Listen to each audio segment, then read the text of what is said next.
Hello everyone, my name is TaxOwlbear and welcome back to the Lovecraftian video game retrospective, and welcome to Necronomicon, The Dawning of Darkness, which is also known as Necronomicon Gateway to the Beyond, and not to be confused with Necronomicon for the PC 1890 and the FM Towns, or the Necronomicon, the card game, the other Necronomicon card game, or digital pinball Necronomicon.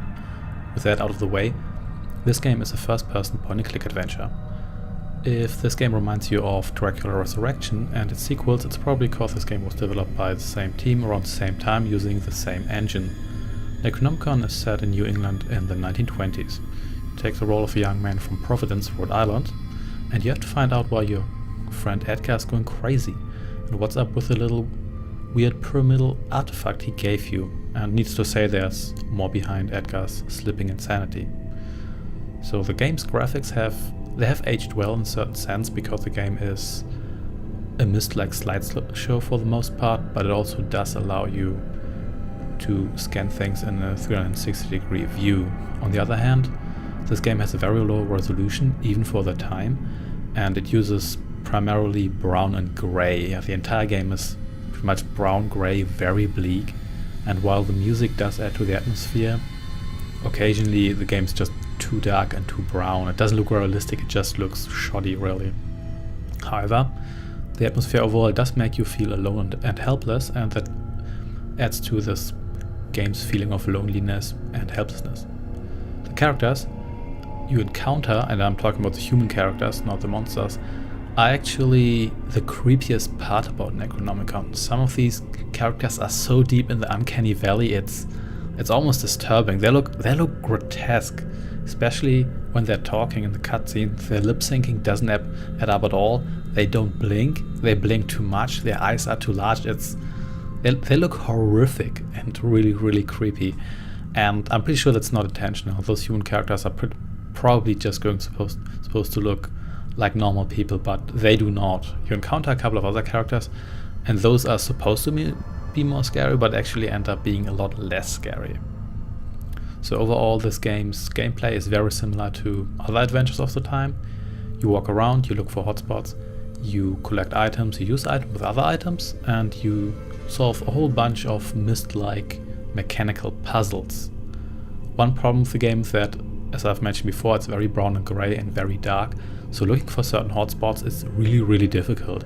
And there are actually some places where I'm pretty sure being there in real life and looking for stuff would actually be easier. There are also a couple of, you could probably call them combination puzzles.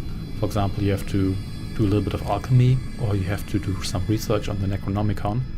And the problem with that is it's really boring and tedious. If you in the scene where you have to use a library, you basically just walk around very, very slowly. You click on paragraphs and books. You lose orientation very quickly, and it's just tedious. And there are a couple of puzzles like this, but overall this game is not too difficult. When it becomes difficult is in the two mazes, and the problem with that is that these mazes are very, very confusing. You walk forward by clicking, so you basically just do one click, you move somewhere, and you might actually just lose orientation and might not even know where you exactly come from, where you're supposed to go. And that's especially annoying in the game's last section, where you not only have a maze, but you also have a time limit. And that's not even obvious. You don't really know that you have a time limit. You just find that out when you reach the end of the game and you get the bad ending. And to be honest, the bad ending is actually the one that looks way more interesting. But if you want to have the actual good ending, which is a little bit disappointing, to be fair, you have to hurry up a lot, and that can be a little bit tedious. So do I recommend this game? Maybe if you're into this kind of game, this kind of point-and-click adventure. If you're not, it's probably not worth it. But if you do get this game, do not get the Steam version, because the Steam version is broken. You can't continue behind a certain point in the game unless you use a save state, and the graphics are actually not as promised, the high resolution graphics from the iPhone port, but instead are the old low resolution PC graphics, and the game also leaves out a couple of cutscenes. They just aren't there for some reason. So if you get this game, get the old hard copy version and don't get the Steam version. And this is pretty much all I have to say about this game, so thanks for watching, and I shall see you next time. But I still have one more thing to say, but that's a spoiler. So if you want to play this game, and you don't want to have this spoiled for you, end the video now. You have been warned.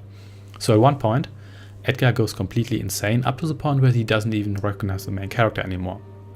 And the main character and the doctor put Edgar into a sanitary for his own safety.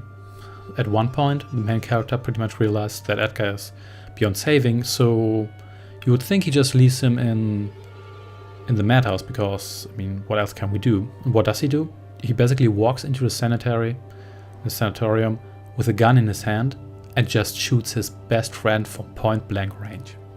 He's not even hiding his gun. He has a really, really large 6-shooter, and he's just walking into his friend's cell with his pistol, which leads me to the belief that he actually shot everybody in the sanitary, really. Yeah, I'm pretty sure that's what happened. This is especially hilarious because your main character looks a little bit dorky. He looks kind of like an idiot, even though he's the only one, or one of the few characters who's actually trying to do something in this game. But this is just ridiculous. You look like a wimp, and then you just gun down people from point blank range. Anyway, that's all I have to say about this game, so thanks for watching, and I shall see you next time. Take care and goodbye.